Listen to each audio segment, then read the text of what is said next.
శ్రీ మహాగణాధిపతయే నమః. అందరికీ కూడా వినాయక చవితి శుభాకాంక్షలు తెలియజేస్తూ యాదాద్రి భువనగిరి జిల్లా భూదాన్ పోచంపల్లి లక్ష్మణ్ నగర్ కాలనీలో ఉన్నటువంటి భక్తాంజనేయ స్వామి దేవాలయంలో ఉపాలయంగా కొలువై ఉన్నటువంటి వరసిద్ధి గణపతి దేవాలయంలో గణపతి నవరాత్రోత్సవాలను 10 రోజుల పాటు నిర్వహించడం జరుగుతుంది. భక్తాంజనేయ స్వామి దేవాలయ కమిటీ వారి అభినందనలతో అభినవ యువజన సంఘం భూదాన్ పోచంపల్లి వారి ఆధ్వర్యంలో ఈ నవరాత్రి ఉత్సవాలను నిర్వహించడం జరుగుతుంది. ఈ 10 రోజుల పాటు జరిగేటువంటి ఉత్సవాలలో భాగంగా 2వ రోజు నుంచి వరుసగా 8 రోజుల పాటు వేదవ్యాసుల వారు అందించినటువంటి గణపతి పురాణము మరియు ముద్గల పురాణంలో చెప్పబడినటువంటి గణపతి యొక్క 8 అవతారాలను వరుసగా 8 రోజుల పాటు నిర్వహించడం జరుగుతుంది. చివరి రోజు 10వ రోజు అన్ని గణపతి స్వరూపాల యొక్క అవతారంగా మహాగణపతి అవతారాన్ని పూజించడం జరుగుతుంది. వీటిలో వరుస క్రమంలో మొదటి రోజు వరసిద్ధి గణపతి అవతారం. దేవాలయంలో కొలువై ఉన్నటువంటి ప్రతిష్టామూర్తి అయినటువంటి వరసిద్ధి గణపతిని మొదటి రోజు పూజించడం జరుగుతుంది. ఈ వరసిద్ధి గణపతిని పూజించడం వల్ల ధార్మికమైనటువంటి కోరికలన్నీ కూడా తీరి కార్యసిద్ధి జరుగుతుంది. 2వ రోజు వక్రదండ గణపతి. మత్సాసురుడు అనే రాక్షసుని సంహరించడానికై సింహారూఢుడై అవతరించినటువంటి గణపతి స్వరూపం.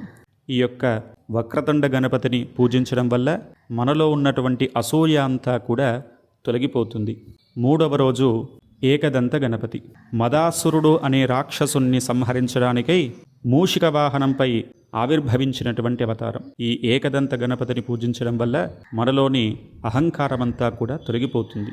4వ అవతారము మహోదర గణపతి. మహోదరుడు అనే రాక్షసుని సంహరించడానికై మూషిక వాహనంపై ఆవిర్భవించినటువంటి గణపతి. ఈ మహోదర గణపతిని పూజించడం వల్ల మనలోని అజ్ఞానమంతా కూడా తొలగిపోతుంది. 5వ గణపతి లంబోదర గణపతి. క్రోధాసురుడు అనే రాక్షసుని సంహరించడానికై మూషిక వాహనంపై అవతరించినటువంటి స్వరూపం. ఈ లంబోదర గణపతిని పూజించడం వల్ల మనలోనిటువంటి కోపమంతా కూడా తొలగిపోతుంది. 6వ గణపతి గజానన గణపతి. లోభాసురుడు అనే రాక్షసుని సంహరించడానికై మూషిక వాహనంతో ఆవిర్భవించినటువంటి గణపతి. ఈ యొక్క గజానన గణపతిని పూజించడం వల్ల మనలోని అత్యాశంతా కూడా తొలగిపోతుంది. 7వ అవతారం వికట గణపతి. కామాసురుడు అనే రాక్షసుని సంహరించడానికై నెమలి వాహనంతో ఆవిర్భవించినటువంటి అవతారం. ఈ వికట గణపతిని పూజించడం వల్ల మనలోని అతి కోరికలన్నీ కూడా తొలగిపోతాయి. 8వ అవతారం విఘ్నరాజ గణపతి. మమాసురుడు అనే రాక్షసుని సంహరించడానికై శేషవాహనంతో ఆవిర్భవించినటువంటి అవతారం. ఈ యొక్క విఘ్నరాజ గణపతిని పూజించడం వల్ల విఘ్నాలన్నీ కూడా తొలగిపోయి సర్వకార్యాలు దిగ్విజయమవుతాయి. 9వ అవతారం ధూమ్రవర్ణ గణపతి. అహమాసురుడు అనే రాక్షసుని సంహరించడానికై అశ్వవాహనంతో ఆవిర్భవించినటువంటి స్వరూపం. ఈ ధూమ్రవర్ణ గణపతిని పూజించడం వల్ల మనలో ఉన్నటువంటి అహంకారమంతా కూడా తొలగిపోతుంది. చివరగా 10వ రోజు మహాగణపతి అవతారం. అన్ని గణపతుల యొక్క స్వరూపాలకు ప్రతీకగా ఈ యొక్క మహాగణపతి అవతారం. ఈ అవతారాన్ని పూజించడం వల్ల గణపతి యొక్క సంపూర్ణమైనటువంటి అనుగ్రహం లభిస్తుంది. భగవద్భక్తులారా, దేవాలయంలో నిర్వహించేటువంటి ఈ 10 రోజుల ఉత్సవాలలో ప్రతిరోజు ప్రాతకాలంలో గణపతి స్వామివారికి పంచామృత స్నానము, సుగంధ ద్రవ్య యుక్తమైనటువంటి సర్వాభిషేకాలను నిర్వహించడం జరుగుతుంది. ప్రతిరోజు కూడా నూతన వస్త్రాలంకరణ, తదనంతరము స్వామివారికి షోడశోపచార పూజ, అష్టోత్తర శతనామావళి, మహానైవేద్య నివేదన, మంత్రపుష్పము, మంగళహారతి, పూజాది కార్యక్రమాలను నిర్వహించడం జరుగుతుంది. ఈ నవరాత్రోత్సవాలలో గణపతి హోమాన్ని కూడా నిర్వహించడం జరుగుతుంది. అన్నదాన కార్యక్రమాన్ని నిర్వహించడం జరుగుతుంది. సాంప్రదాయక శాస్త్రీయ రథోత్సవ కార్యక్రమాన్ని నిర్వహించడం జరుగుతుంది.